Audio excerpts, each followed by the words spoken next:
Bueno, con esto de la generación de los 90 no necesariamente tiene que haber sucedido en los 90, porque hay una teoría que queremos no demostrar, que es que continúa eso.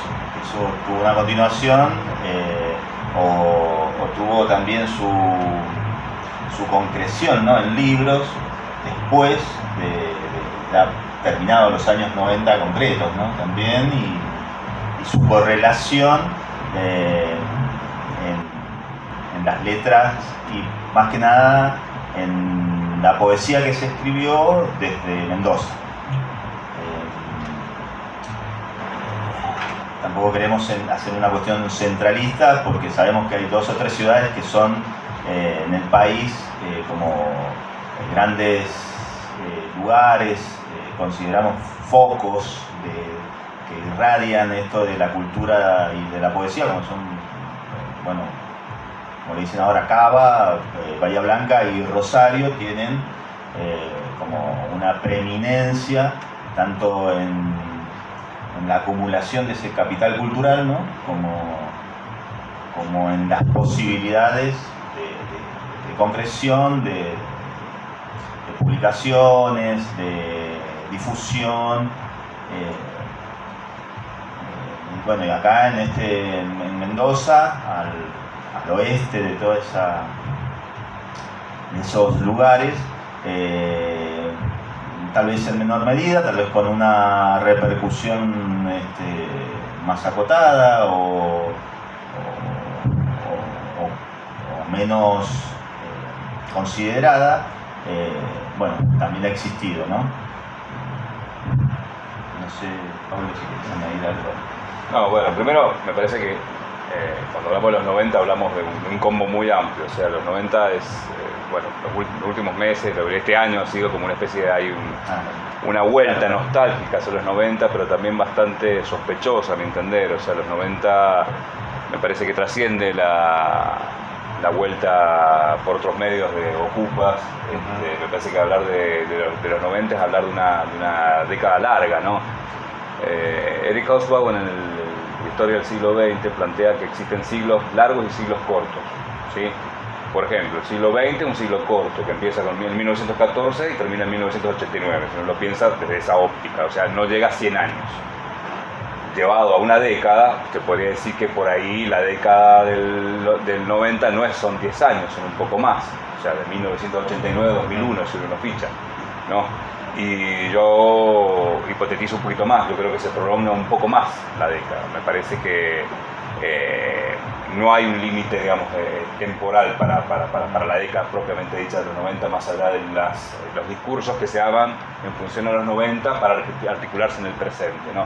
Los 90 es una década demonizada, mitificada, me parece, y siempre utilizada para hablar de algo, como pretexto, no como materia sociológica, materia periodística, etcétera, etcétera, pero es muy amplio, muy compleja y al mismo tiempo que sigue dando que hablar. Entonces me parece que eso me gustó, eso que algo en su momento fue lo que detonó esto, que sigue, digamos, esos escenarios y esos personajes que fueron surgiendo en ese momento aún están presentes, ¿no?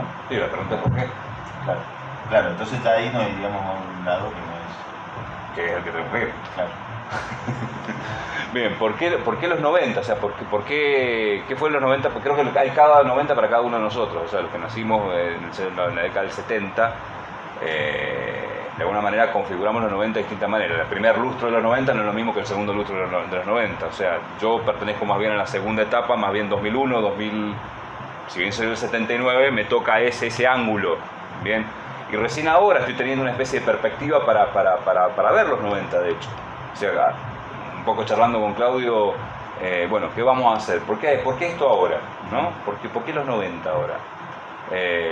¿Por qué hablar de ciertos autores? ¿Por qué plantear ciertas poéticas? ¿Qué es los 90 o qué repercusión tienen los 90, por ejemplo, en la poesía mendocina contemporánea, ¿no? 2021, ¿existe? ¿Hay un remanente? ¿Hay una distorsión? ¿Con qué se entiende por los 90? ¿Un lugar común? Etcétera. Un montón de preguntas que yo pensaba que la tenías medianamente respuesta y no. La verdad que se abrió un poco el abanico con los cuestionamientos Al tal punto de decir, bueno, hay autores que los voy a tener que releer, porque los había leído con una desconfianza y con un prejuicio en su momento, que evidentemente pasaron muchas cosas, pasaron 20 años en primera instancia. Después pasaron ciertos replanteamientos sobre ciertas premisas que yo tenía de los 90, ¿no?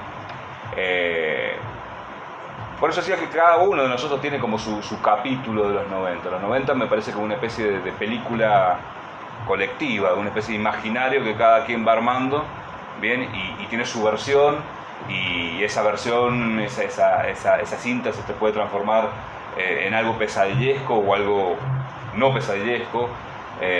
Por eso ir a los 90 de alguna manera a mí me remite en lo particular a esa película que empecé a armar, ¿no?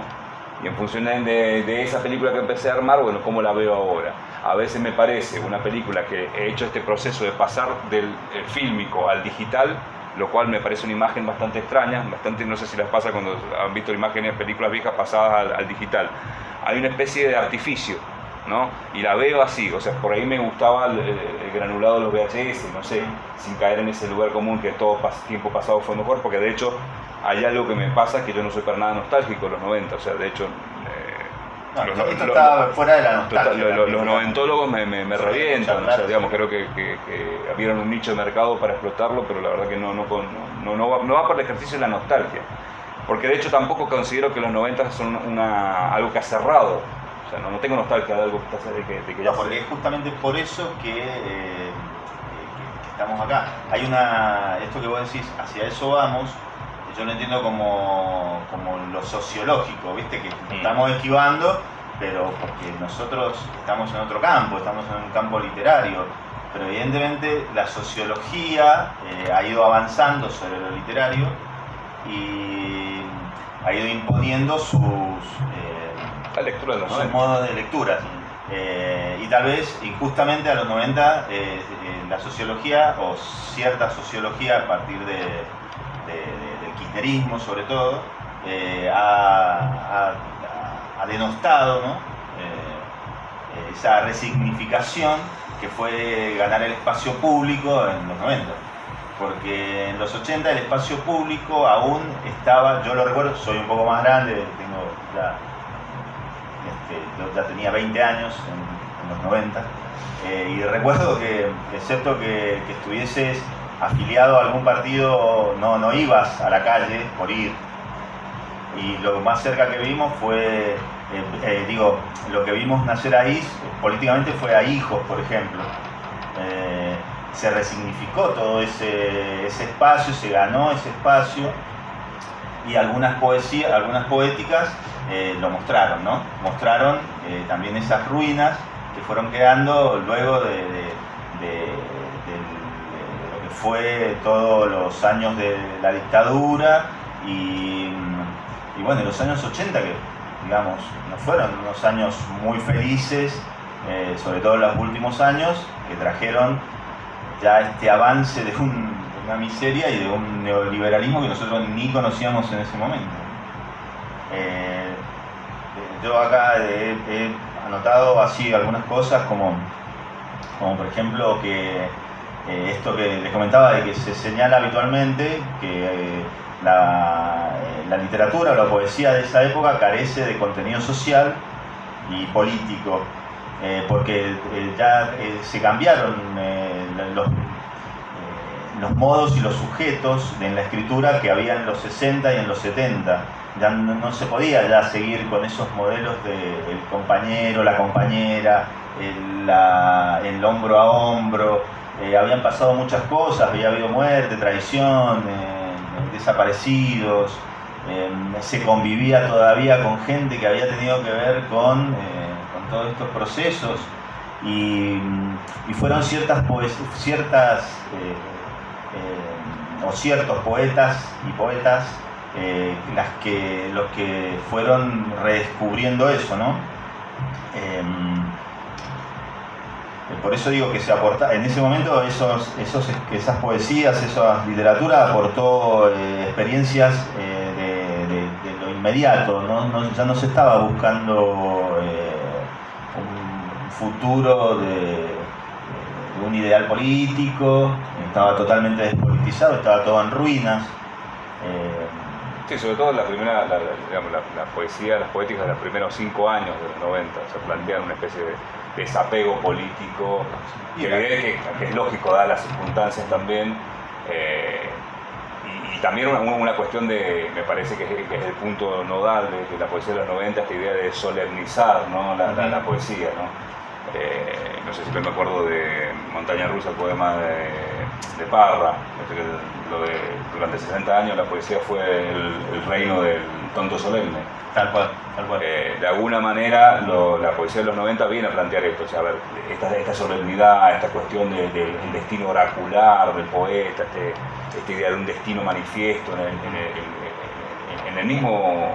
el escritor. De un misterio que está el misterio, pero de un misterio que era como bastante berreta, ¿no? El que se quería, el que se estaba imponiendo. Por eso también me parece que la poesía escrita, o la que se empieza a publicar de mediados de los 90 para acá, incluso ya ha pasado el siglo XX, como que va desechando esas rarezas, esos glamures, y es muy importante, ¿no?, para los poetas, esto que hablábamos de la muerte del último como gran tótem poético, ¿no?, para muchos, que es Néstor Perlonguer. Y eso significó, me parece, como sacarse de encima al padre, porque Perlonguer fue todo lo que después había sido, ¿no? Militante político, activista, sociólogo, tipo que ¿quién va a llegar a esa altura? Entonces la poesía como que lo entiende, o muchos poetas eso lo entienden, y ahí se funda una nueva manera de escribir, una nueva visión, donde va apareciendo, en particular, digo, en las lecturas, el barrio, y van apareciendo ciertas circunstancias un poco más cotidianas. Bueno, ese es el reflejo, a ver, esa poesía que habla Claudio, esos motivos poéticos van a ser producto también de una degradación de la realidad, o sea, no es el realismo pochi de Baldomero Fernández Moreno, digamos, no es como si el pobre albañil que se cayó y la lagrimita bolche, me parece. Es otro tipo de realismo, hay otro tipo de realidad, se percibe de otra manera. Lo que pasa es que ya no es el motivo político, no es el poeta que va a escribir un poema político, sino que es la mirada política sobre la materia lo que es político. Eso es lo que cambia. Y me parece que es lo que, a ver, estoy pensando en Rubio, por ejemplo, ¿no? O sea, Rubio como que es la gran antena de esa realidad degradada que se traslada en su forma poética, por ejemplo. A ver, empiezan a aparecer también estos temas que habían sido como un poco dejados de lado, esta cuestión de que se referían al jardín, al patio de la casa, ¿no? También, viste que antes esas cosas estaban vistas como medias burguesas, vistas como que faltaban al compromiso político de esos años, ¿no?, de los 60 y de los 70. De ahí está Diana Mico, y también, viste, que son todas deudoras de Bellesi.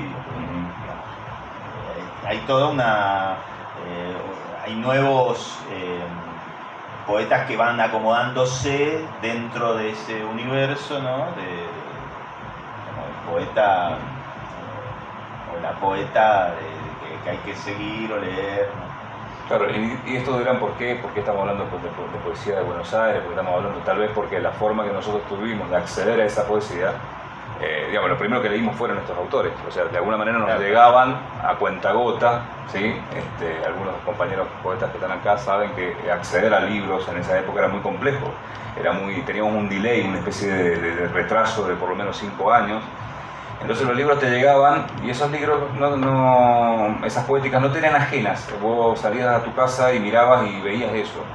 A mí me costó mucho tiempo entender porque yo venía con yo era el tonto solemne realmente. O sea, y me costó mucho, choqué mucho con esas poéticas. Me costaba pensar que ahí estaba, que esa era la forma. Que eso era poesía. Que eso era poesía. Obviamente tengo mi criterio con respecto a algunas que no han sobrevivido, me parecen, y otras sí. Pero en tanto tener 20 años, estando en un lugar periférico y encontrarte con esta literatura fue para mí como una forma de darme cuenta que había otra forma de producir también, otra forma de relacionarme, otra forma de contactarme con iguales, porque creo que la primera atisbo social que yo tuve de la posibilidad de creación conjunta con otros fue la poesía de los 90. Ya sea a la hora de escribirla, yo no soy ensayista, mejor dicho, más que poeta, pero a la hora de leerla, pero tener en cuenta que no solamente era el que la escribía, sino tener en cuenta hacia quién iba, ¿no? Claro, y ahí el tema de la autogestión para nosotros fue fundamental, porque nosotros producíamos los textos, los leíamos, los hacíamos circular, creábamos un pequeño circuito, y de alguna manera tenemos la idea de hacia quién iba, hacia quién llegaba.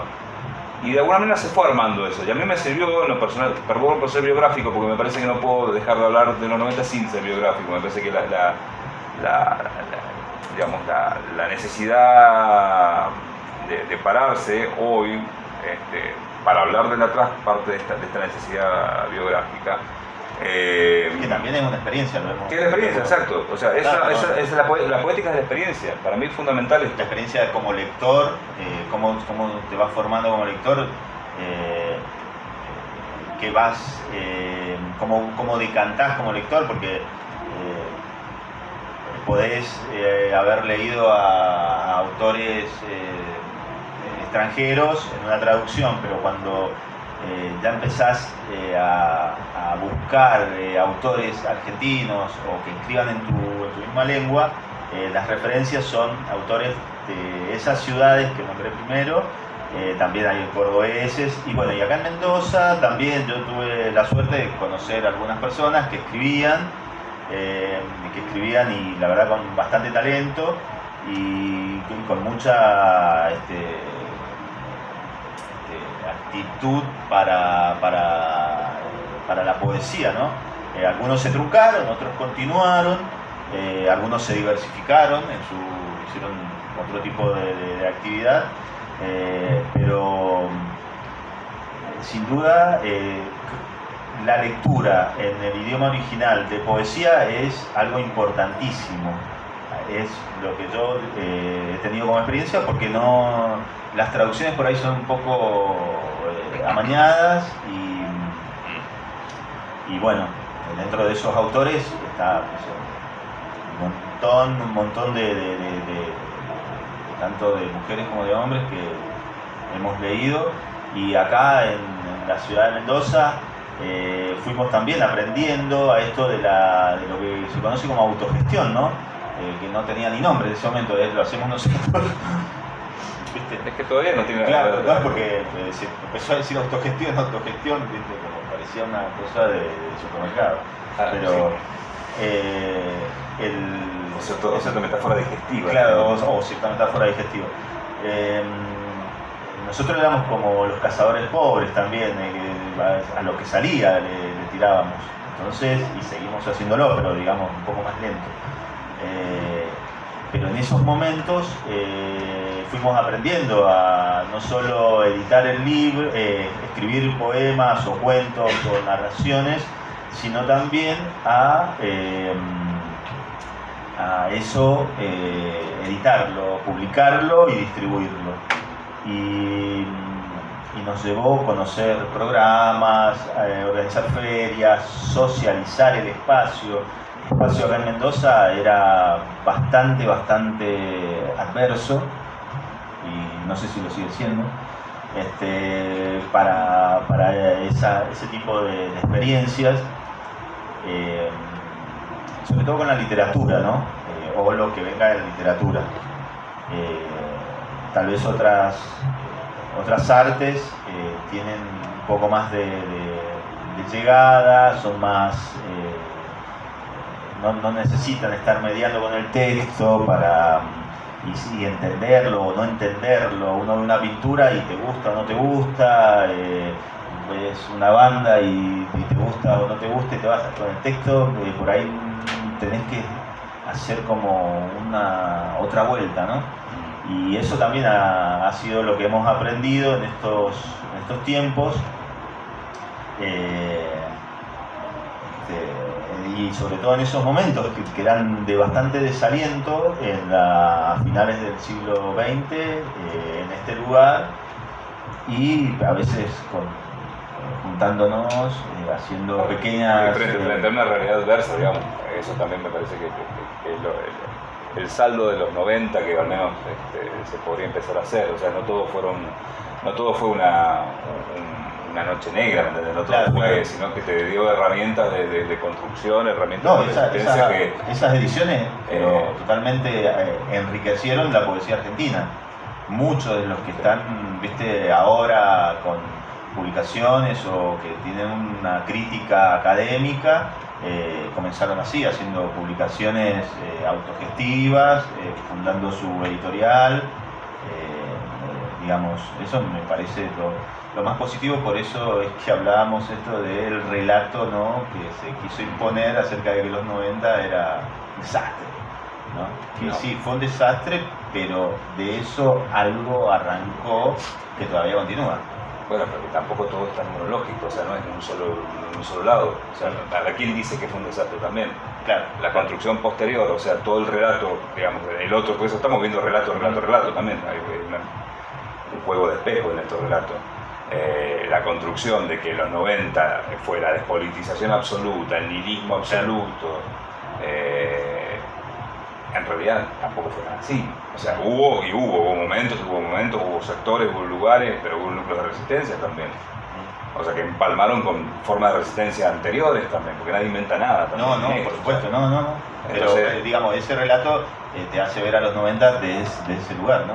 Claro, me preguntaron en la radio por qué los 90, ¿sí? ¿Por qué estaba hablando de los 90? Yo le decía que estaba percibiendo en cierta gente que compartimos en cierto rango etario, que la pandemia nos había felpeado a todos mucho. Entonces estábamos teniendo una especie de conciencia de finitud, por decirlo fino, ¿no?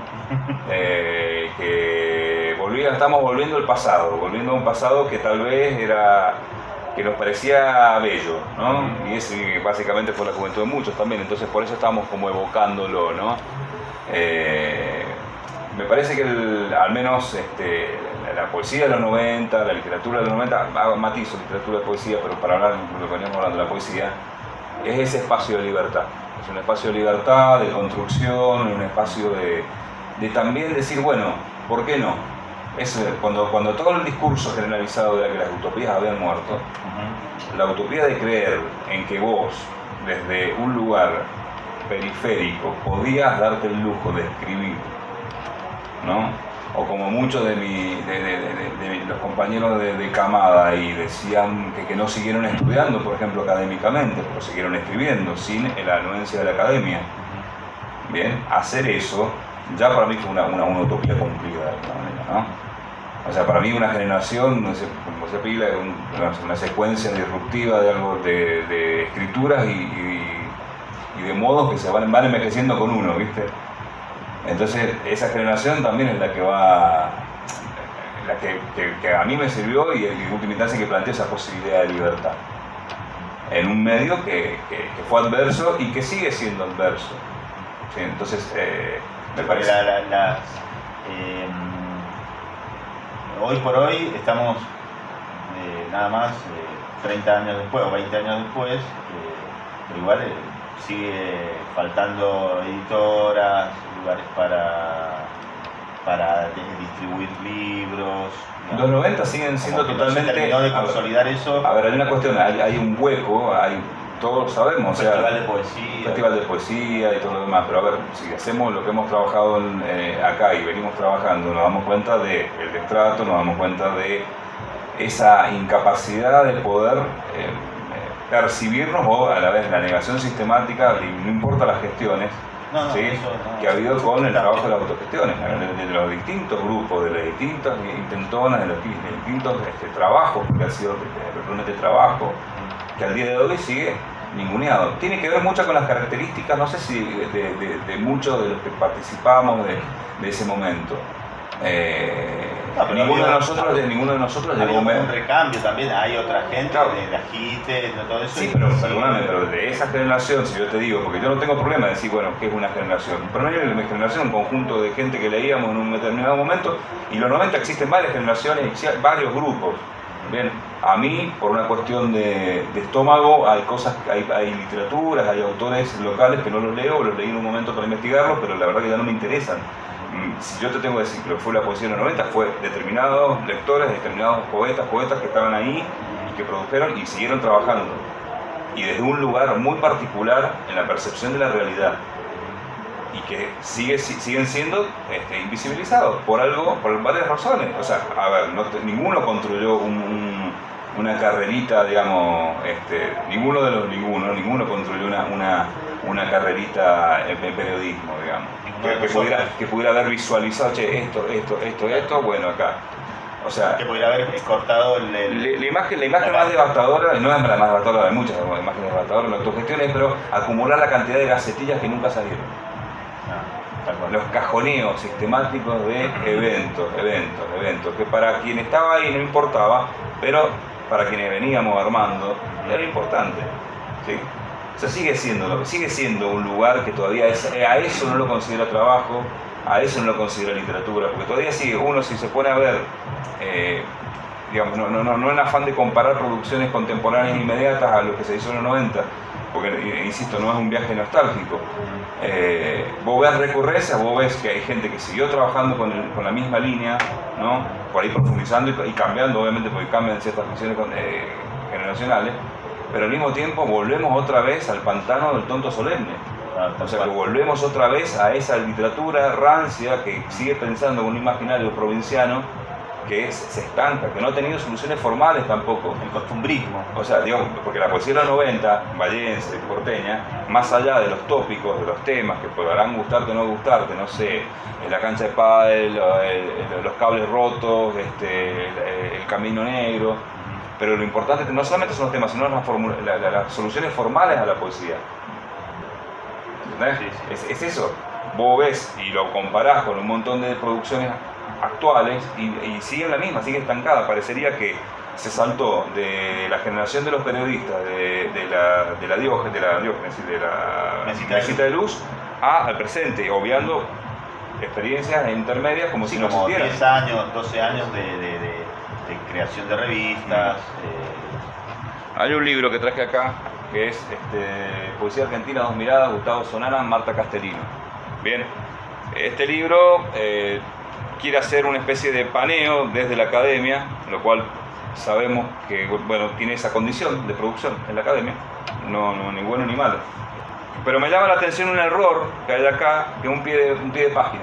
En esa colección que la dirigió Crimi, un buen escritor y para mí un muy buen editor, salieron publicados varios autores, Patricia Rodón, Fernando Toledo, sí. Y Taglia, Sergio Taglia, que había publicado un joven, una promesa en ese momento, el Cachorro, 21 poemas inútiles. Y el único autor que sale más citado es Taglia.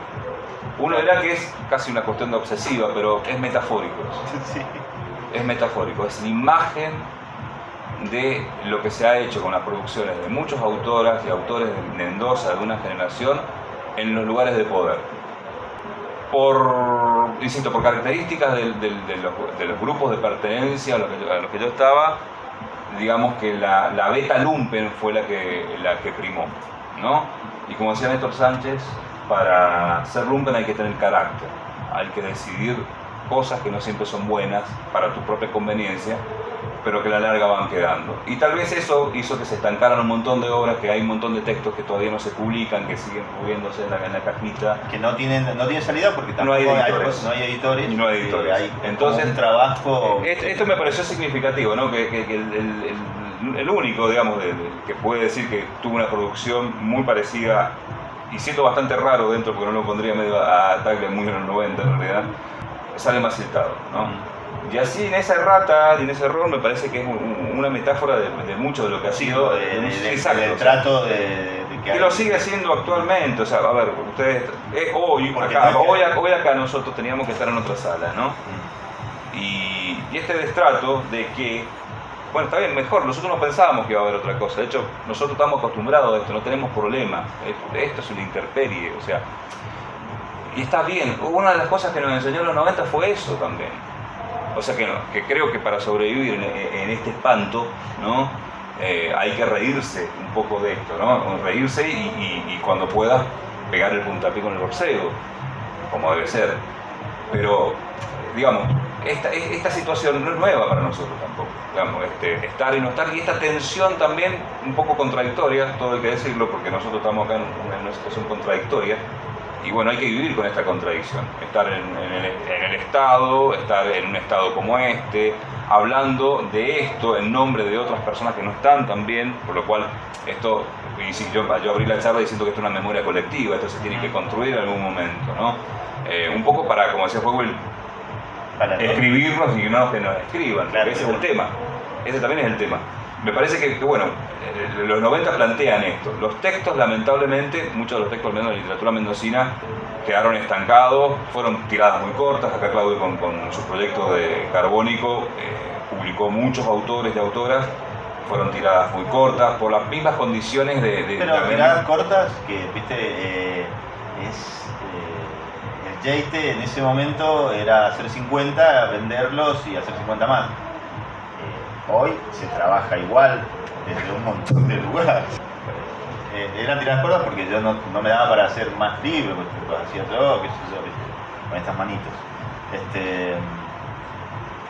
Hoy prácticamente donde vas te dicen que hacemos 50 libros o te hacemos 100 libros y bueno, los movés y según cómo sale, digamos, ha fundado también un modo de trabajo.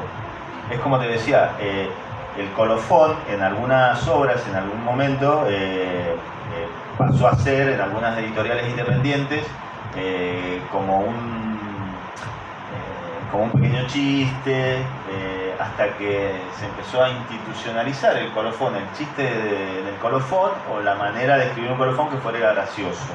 El colofón es la parte final del libro donde se da datos de dónde se imprimió y alguna otra, pero digamos, esas maneras o esas formas que son muy de las ediciones autogestivas, se fue institucionalizando también, como esta manera de hacer 50 o 100 libros, se fueron ganando los lugares, ¿no? Los modos de editar. Bueno, pero a ver, de alguna manera el sistema también degluste la autogestión, lo estamos viendo. ¿Qué entendemos por autogestión? Primero me parece que deberíamos en algún momento, en la profunda discusión que nos debemos sobre los modos y las formas y las producciones, ¿qué entendemos por autogestión? O sea, me parece que es un término tan devaluado en realidad. Sí, es que justamente por eso le digo que parece de supermercado. Respecto a lo que fue sucediendo, ¿no? Acá en Mendoza, con estos grupos de escritores y poetas que a finales de los 90 y a comienzos de los años 2000 fuimos desde distintos lugares, ¿no? Confluyendo. Quedó un registro, o uno de los primeros registros de todo eso se dio a través de la edición de una antología, como siempre pasa, que fue editada por una de las editoriales como más señeras, ¿no? De la autogestión, que es Eloísa Cartonera. No salió absolutamente nada en ningún lado, no hubo ningún tipo de repercusión, nadie hizo un señalamiento bueno o malo. Sí, o sea, hubo señalamientos malos, sí, de mala leche. La policía siempre dijo que era una antojolía. Que cómo podíamos publicar con alguien que hacía libros con cartón. ¿te acordás? 2000. O sea, como era una... Sí, ¿Cómo osábamos? ¿Cómo va a hacer? Y si acá, ¿quién te editaba? Nadie. Era rarísimo, ¿viste? ¿Cómo van a hacer libros con cartón? Bueno, eso es una de las cosas que nos pasan y nos siguen pasando en estos lugares. Según Pablo me decía la otra vuelta, porque nos falta ambición, ¿me dijiste? Estaba pensando en los boxeadores. Los primeros boxeadores son los que tienen ambición y resentimiento. Eso me decías, claro. Creo que el resentimiento lo tenemos. Sí, estás totalmente intacto. La ambición tiene que ver con los riñones, pero ya a mí me está pasando eso. No sé, pero por ahí es una ambición inversa, ojo. Por ahí la ambición es mantenerse de una forma. ¿Qué imagen se nos viene en la cabeza cuando hablamos de los 90? Una imagen para hacer un flyer potencial. ¿No te gustó el Fiat Duna? No, el Duna no. No, digo, pero estas cosas, no sé, pensar, no sé, que el universo se transformó en una grandísima cancha de pádel. Eso. O sea, ¿qué fueron las canchas de pádel en nuestra vida? ¿Qué pasó con el pádel? ¿Que sigue existiendo el pádel? ¿Hubo campeones de pádel? Sí. ¿Hubo hijos de campeones de pádel? Sí. Y nietos también, sí, pero ¿qué pasó? Tercera generación.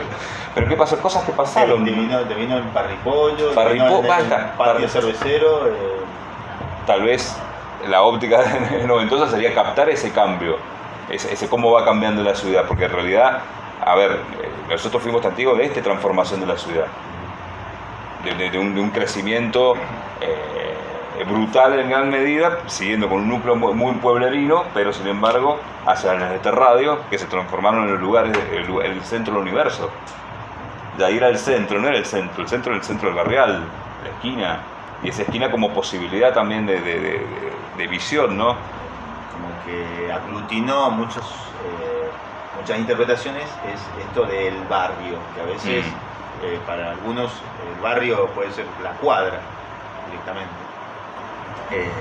Eso apareció y aparecen todos estos nuevos personajes, ¿no? Como vos bien me señalaste, el cartonero, también yo añadí el travesti como ya sujeto que deambula, ¿no? Que por el barrio, de día vestido como chico, ya de noche travestido, que tiene relación con la gente del barrio, también los desocupados, ¿no? Y los tranzas, ¿viste? El tranza, son personajes que ya no es el señor que saca la silla y se pone afuera, empiezan a aparecer todos estos que son resultados de una situación que se va dando a partir de finales de los 80, ¿no? Eso es la sociología. Los desocupados, ¿no? Los tranzas, ¿viste? El tranza, son personajes que ya no es el señor que saca la silla y se pone afuera, empiezan a aparecer todos estos que son resultados de una situación que se va dando a partir de finales de los 80, ¿no? Eso es la sociología.